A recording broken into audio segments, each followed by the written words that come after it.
Well, a warm welcome to today's talk, Tuesday the 16th of May. Now, today we're going to be looking at a pretty serious issue. It's the new international health regulations amendments. The initial ones were 2005, but the WHO is basically completely revamping them. Now, just before we look at that, I'm going to put the download so you can download these posters. So this one here is a group of sheep that are easily led, of course, and they're invited to turn, look and see. And this other one here shows human development over the millennia. It's the Ring of Brogda in Orkney. I think that should say I think therefore I am, but there seems to be a mistake. It says I think when I'm allowed. So do download those, print them out, do what you want. They're all in high resolution. And on the same site, you can download my textbooks as well, if you would like those, all completely free. Now, my main concern with this new international health regulations amendments is that they're remarkably detailed and impenetrable, basically, to the lay reader. Here they are here. It goes to about 50 odd, 55 something, 54 components to it. And what they've gone through is they've gone through putting in new bits and striking through bits they want to cross out. And it really is a pretty terse, difficult to follow document. Now, I've put the link there, of course, you can look at it for yourself. But the point is, it's got all these detailed regulations. If he does that, countries do that, WHO, all pretty well going back to the big boss of the WHO, the Director General, who seems to be getting a rather lot of power out of this. But how can they anticipate all of this? Surely when there's another pandemic or another public health emergency, we want reflexivity.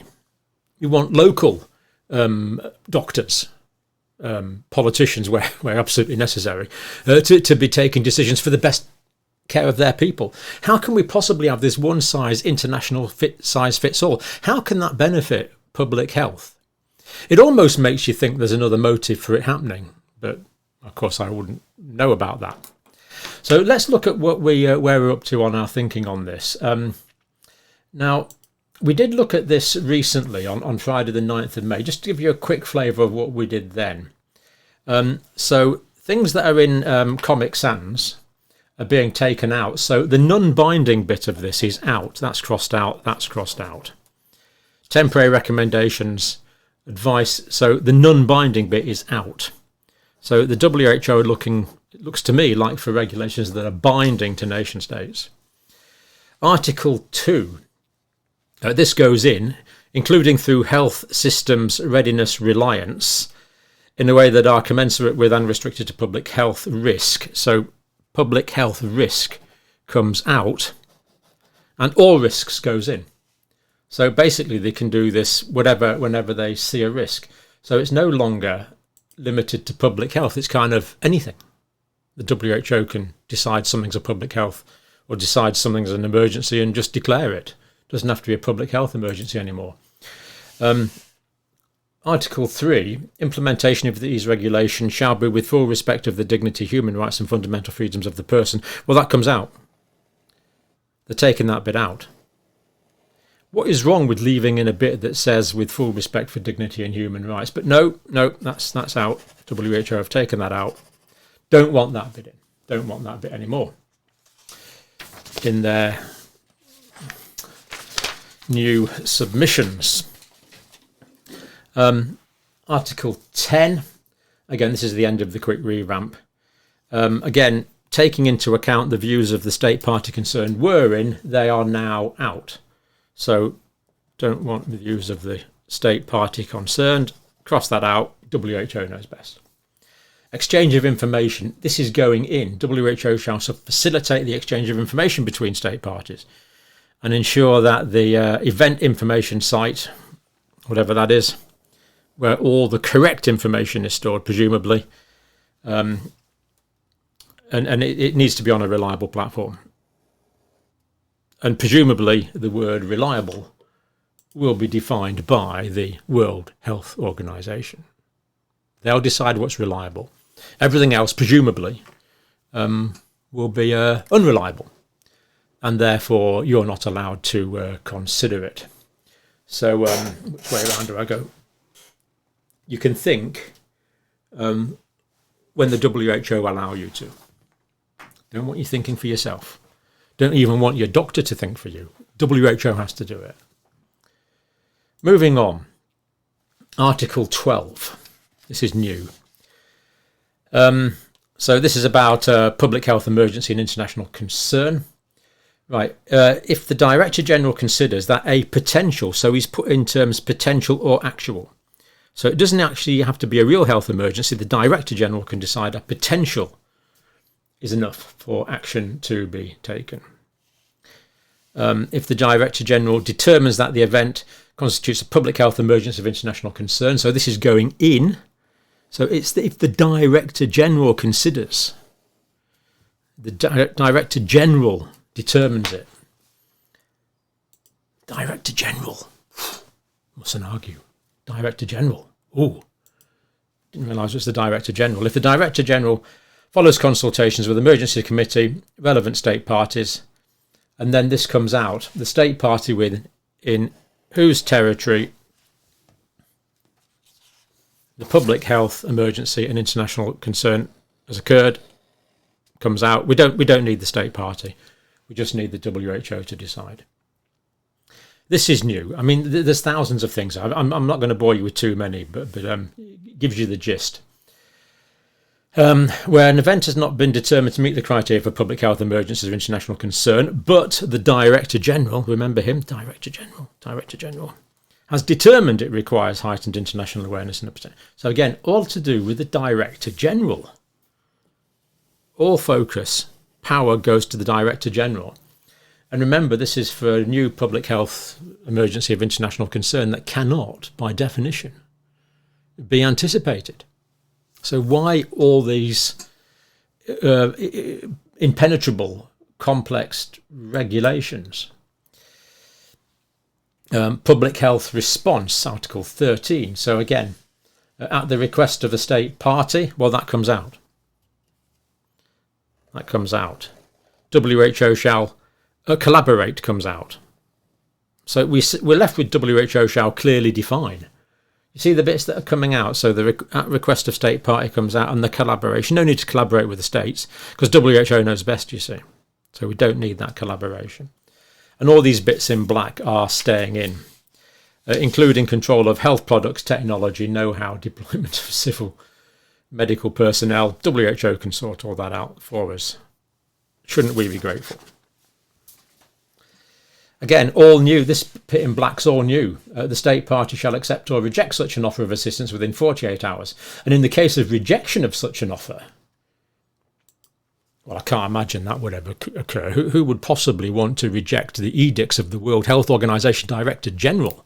Surely this is a completely hypothetical circumstance. But if it does happen, shall provide its rationale for the rejection.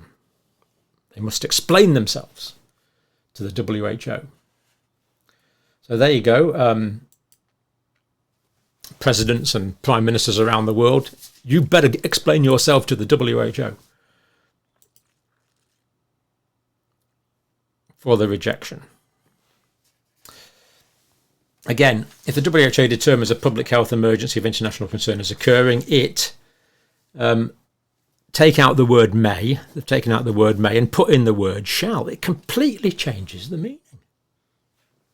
Again, here, when the WHO requested state parties should, now comes out, that gets crossed out, and shall goes in its place. I think you're probably starting to get the idea. Article 13, WHO-led international public health response.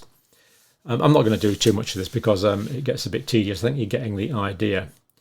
But state parties recognise WHO as the guidance and coordinating authority. Well, of course, they're the WHO. Of an international public health response during a public health emergency of international concern and undertake to follow. So we agree, all as minions, states agree to follow WHO recommendations because they know best, of course.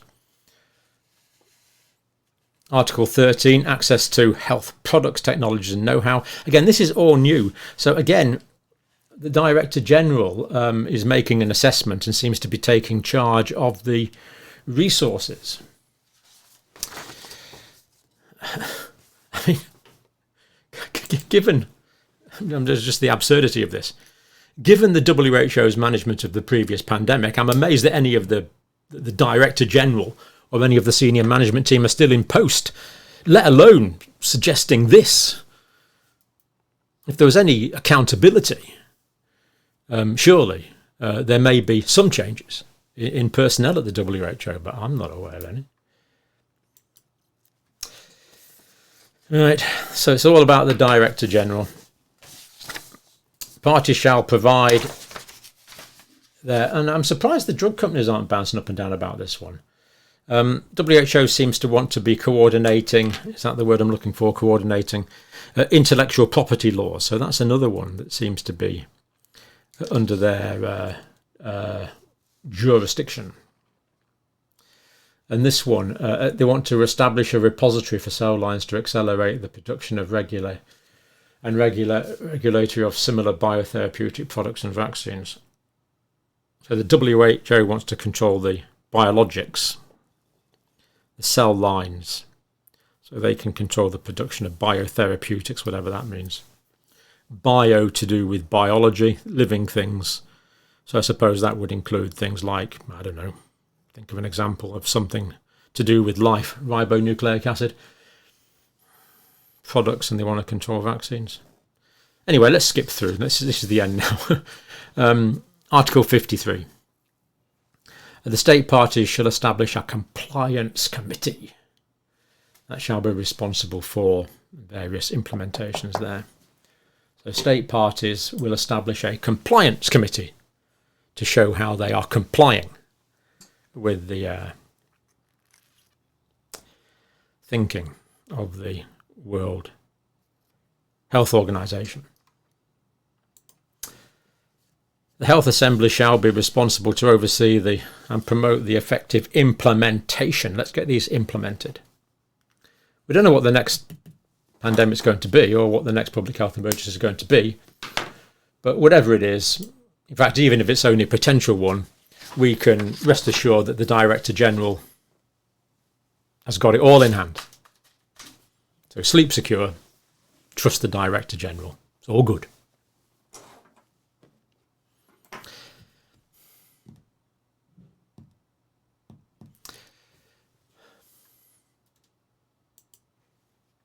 Take a look at this for yourself. All the bits in bold and underlined are new. And all these bits with the strike through that I put in Comic Sans are crossed out. And it goes on for ages, as if you could anticipate. As if you could anticipate exactly what powers are going to be needed by a future Director General for your good and for mine. Share this around, see what people think. But thank you for watching.